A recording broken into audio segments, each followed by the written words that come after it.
Você conhece alguém que ganhou muito dinheiro durante a vida, mas na hora de se aposentar ou quando parou de trabalhar simplesmente não conseguiu manter a mesma qualidade de vida? Ou você conhece filhos que sempre tiveram uma ótima qualidade de vida, mas quando os pais morreram, não conseguiram manter esse estilo de vida. Ou famílias que tinham patrimônio a vida inteira, mas não conseguiam se organizar patrimonialmente para conseguir transferir esse patrimônio. Ou seja, o que faltou na organização patrimonial desse tipo de família? Se você quer saber mais, fica comigo hoje. Eu sou Walter Moreira Neto, fundador do Overclub Family Office, e nós vamos falar sobre as 3 principais responsabilidades de um bom planejamento patrimonial.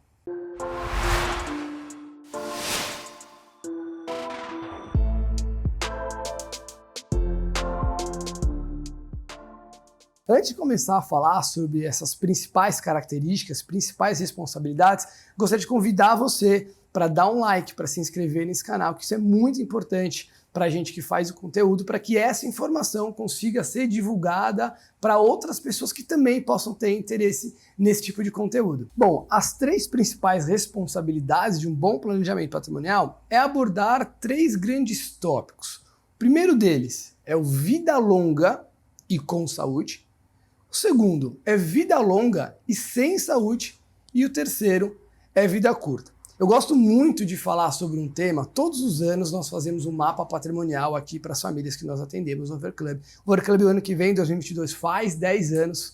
E todo ano as famílias param uma vez comigo para a gente falar sobre o seguinte tema, que é o diagrama e a estratégia de um bom planejamento patrimonial. Sabe quando você entra lá no avião e fala que mesmo se você é um viajante frequente, você tem que ouvir aquelas instruções para colocar a máscara em você antes de colocar a máscara no outro? Então é a mesma coisa. Todo ano eu paro e falo exatamente a mesma coisa sobre esse diagrama e vocês vão entender o porquê que ele é muito importante na hora da gente montar e tratar esses temas dentro do planejamento patrimonial.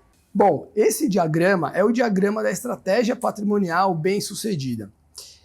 Tem um livro que eu li que mudou completamente minha vida, minha forma como eu trato a parte de patrimônio, que é um livro muito simples, eu recomendo até que todo mundo leia, que é o Pai Rico, Pai Pobre. E a ideia principal do Pai Rico, Pai Pobre, do livro Pai Rico, Pai Pobre, é que você tenha ativos e esses ativos paguem pelo seu estilo de vida. Tá? Então o primeiro ponto é o seguinte, na base desse diagrama, você tem a renda. O que normalmente as pessoas fazem? As pessoas trabalham, ganham dinheiro e eles vão lá para cima já para subsidiar seu estilo de vida. Vai viajar, compra carro, compra casa, enfim, faz tudo que as pessoas normalmente gostam de fazer. Qual que é o problema dessa situação?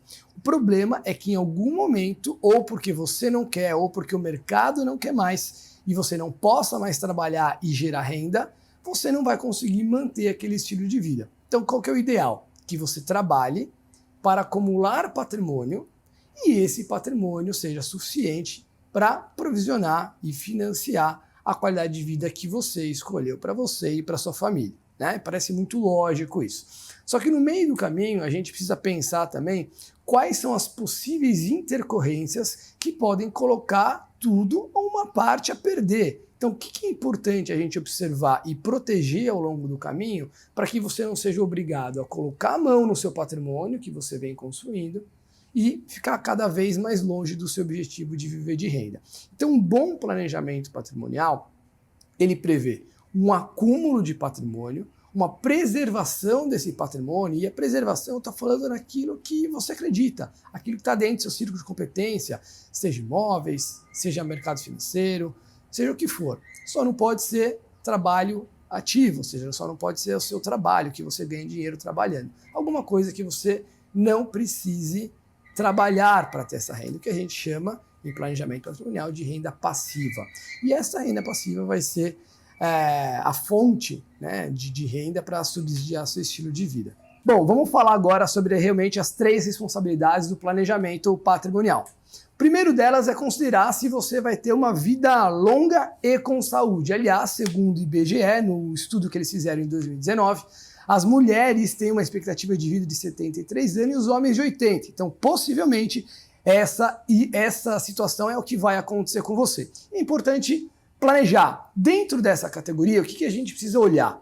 Primeiro, qual vai ser esse estilo de vida lá na frente, quando você não necessariamente quiser mais trabalhar. Um ponto importante também é a gente falar o seguinte: as pessoas pensam, na minha aposentadoria eu ainda vou trabalhar. Uma coisa é você trabalhar porque você quer e a outra coisa é você trabalhar porque você precisa. O planejamento patrimonial, quando o tema aposentadoria vem à tona, aliás, esse termo aposentadoria, parece que a pessoa está lá na praia, numa rede, sem fazer nada, não está mais trabalhando. Tudo bem, algumas pessoas até podem ter esse conceito de aposentadoria.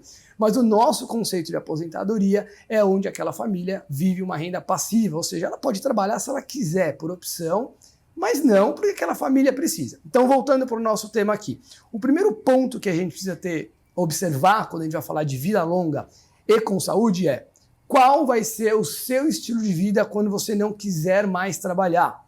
E o segundo é, como é que você vai fazer para pagar por esse estilo de vida? Bom, e como é que a gente faz isso? Dentro de um planejamento patrimonial, existe a parte do planejamento financeiro, que nada mais é do que alguma projeção que a gente vai fazer para saber qual que é o tamanho do patrimônio necessário para que você viva com a renda que você decidiu, com a renda passiva que você decidiu. Mas tem um problema quando a gente faz essas projeções. Qual que é o problema? Vamos lá, a gente tem 4 grandes variáveis quando a gente faz essa projeção. Primeiro é saber quanto que vai ser o rendimento, né, dessa sua carteira de investimentos lá na frente para a gente conseguir acumular esse determinado patrimônio. O segundo é qual a renda que você quer. Você tem que saber quanto de renda você precisa, valores de hoje, para ter a qualidade de vida que você imaginou. O terceiro ponto é quando você vai gostar dessa renda. Que idade? Com 50, com 40, com 60, com 70 anos? Não sei, isso varia de cada um, tá bom? E o quarto é quanto que você precisa aportar, quanto que você precisa investir anualmente para que esse plano de fato se concretize. O grande erro dos investidores, das pessoas que se planejam para o longo prazo, é estimar um retorno e focar toda a sua energia em algo que não está no seu controle. Se você faz gerenciamento da sua carteira sozinho, se você tem a ajuda de alguém, tem um limite pelo qual a sua carteira consegue elevar um determinado retorno de uma forma mais previsível para o longo prazo. De fato, o que está dentro do seu controle são as últimas 3 variáveis, principalmente nas últimas 2. Principalmente enquanto você consegue a idade que você gostaria de viver de renda e qual a renda que você gostaria, tá? Então, foque nas variáveis que estão dentro do seu controle. Monte uma alocação estratégica de recursos, já fiz alguns vídeos sobre asset allocation aqui, para que você consiga ter esse retorno mínimo requerido para alcançar o seu plano. Você pode estudar e fazer da maneira que você quiser, ou você pode delegar para alguém para fazer isso para você.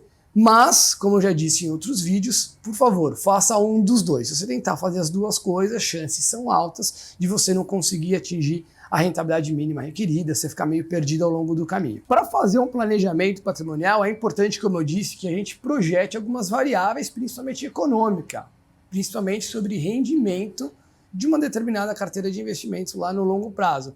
Mas as coisas podem não sair conforme o esperado.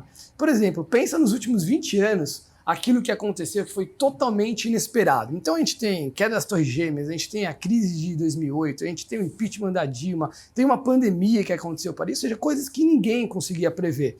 Então seria ótimo se o mercado desse 10, 12% de rendimento acima da inflação na sua carteira, seria maravilhoso. Mas e se ele der 2% acima da inflação nos próximos 20 anos? Então o seu planejamento precisa prever isso, ou seja, você precisa pelo menos saber quais serão as consequências caso a rentabilidade que você planejou seja completamente diferente da realidade.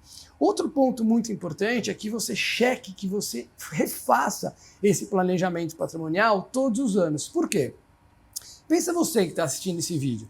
Se você fosse fazer um planejamento patrimonial há 5 anos, não estou nem falando 10 anos, há 5 anos atrás, talvez a sua expectativa de renda, talvez a sua expectativa de qualidade de vida, no que você gostaria de fazer, seja completamente diferente. Daqui a 5, daqui a 10 anos, provavelmente a vida das pessoas mudam muito. 5, 10 anos, as coisas acontecem. Então, rever o planejamento patrimonial, rever o que você de fato gostaria que acontecesse, é muito importante.